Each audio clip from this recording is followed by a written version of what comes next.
قرآن ہے میرا رہنما، قرآن شفا ہے، نور ہے قرآن، جلا دل کی میرا قرآن، رضا رب کی میرا قرآن، قرآن قرآن۔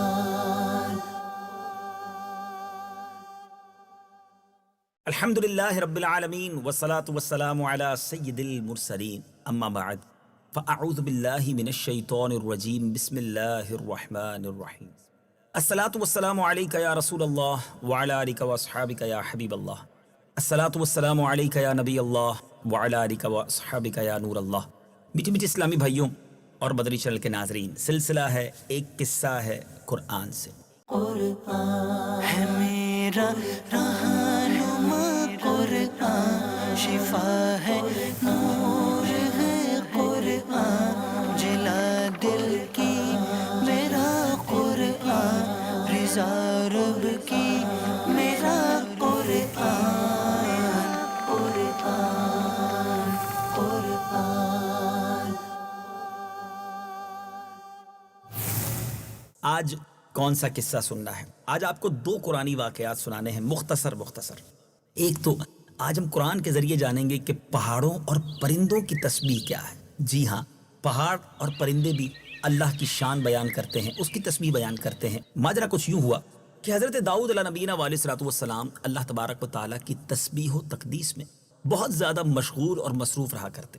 آپ اس قدر خوش الحان تھے، آپ کی آواز اتنی شاندار تھی کہ جب آپ زبور شریف پڑھتے تھے تو آپ کے وجد آفرین نغموں سے نہ صرف انسان بلکہ وحوش و طیور بھی وجد میں آ جاتے، یعنی جانور اور پرندے بھی وجد میں آ جاتے، آپ کے گرد جمع ہو کر اللہ تبارک و تعالیٰ کی حمد کے ترانے گاتے اور اپنی اپنی سریلی اور پرکیف آوازوں میں تسبیح و تقدیس میں حضرت داؤد علیہ نبینا علیہ الصلوۃ والسلام کی ہم نوائی کرتے۔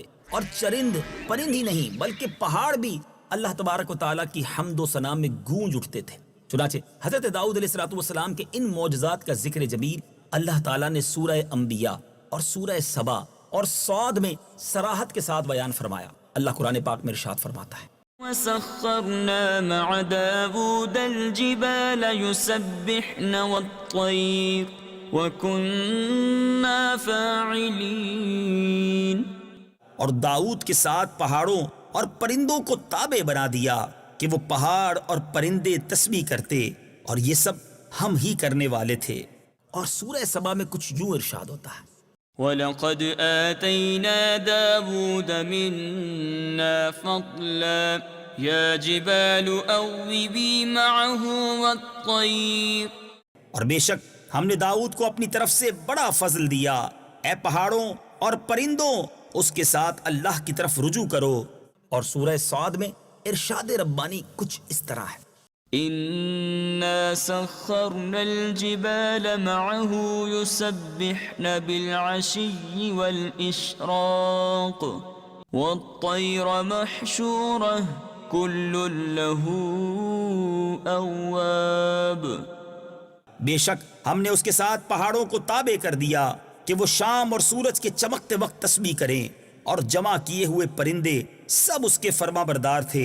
میرے بیچ اسلامی بھائیوں، سیکھنے کو کیا ملا کہ بے عقل پرندے اور بے جان پہاڑ بھی جب اللہ تبارک و تعالیٰ کی تسبیح و تقدیس کا نغمہ گایا کرتے ہیں، جیسا کہ قرآن مجید کی آیتوں میں آپ سن چکے، تو اس سے ہم انسانوں کو کیا سبق ملتا ہے کہ ہم انسان جو عقل والے، ہوش مند اور صاحب زبان ہیں، ہم پر بھی لازم ہے کہ اپنے رب عز و جل کی حمد و ثنا سے زبان کو تر رکھیں اور اس کی تسبیح و تقدیس میں برابر مشغول و مصروف رہیں۔ حضرت شیخ سعدی رحمۃ اللہ تعالی علیہ اس سلسلے میں ایک بہت ہی لطیف اور بڑی ہی پیاری حکایت بیان فرماتے ہیں، اس کو سنیے اور عبرت حاصل کیجیے۔ ایک پرندہ صبح کو چہچہا رہا تھا تو اس کی آواز سے میری عقل و صبر اور طاقت و ہوش سب غارت ہو گئے۔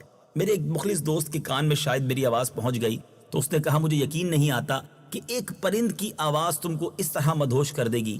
تو میں نے کہا کہ یہ آدمیت کی شان نہیں ہے کہ پرند تو تسبیح پڑھے اور میں خاموش رہوں۔ سبحان اللہ، یعنی پرندے تسبیح کرتے ہیں، دیکھیں نا کتنا اچھا لگتا ہے۔ صبح بندہ اٹھے تو پرندوں کی پیاری سی آواز آتی ہے، یہ اللہ کی شان اور اس کی تسبیح بیان کرتے ہیں۔ پھر کیوں نہ ہم اشرف المخلوقات ہو کر اللہ تبارک و تعالیٰ کا خوب ذکر کریں۔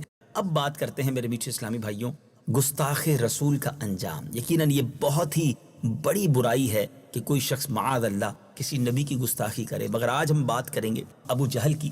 ابو جہل اور اس کے قبیلے کے 2 آدمیوں نے حلف اٹھایا کہ اگر ہم لوگوں نے محمد صلی اللہ تعالی علیہ وسلم کو دیکھ لیا تو ہم پتھر سے ان کا سر کچل دیں گے. معاذ اللہ یہ ناپاک ارادہ تھا ان کا.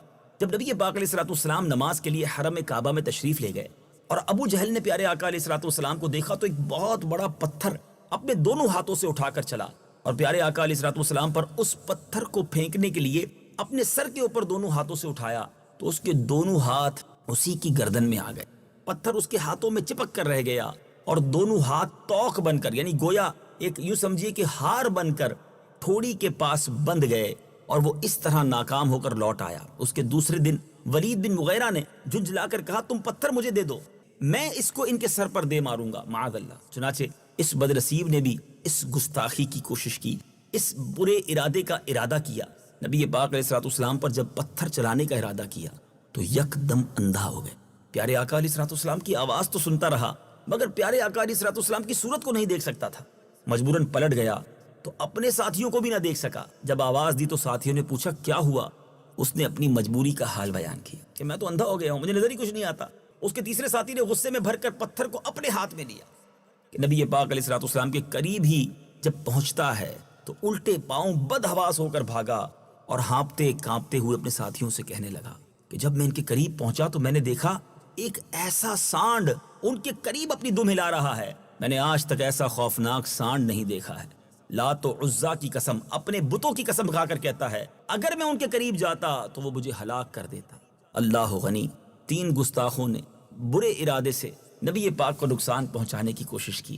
رب عز و جل نے اپنے حبیب علیہ الصلوۃ والسلام کا کیا شاندار حفاظت کا انتظام کیا اور اس واقعے کو قرآن میں کس طرح بیان کیا گیا. آئیے سنیے اور اپنے ایمان کو تازہ کیجیے.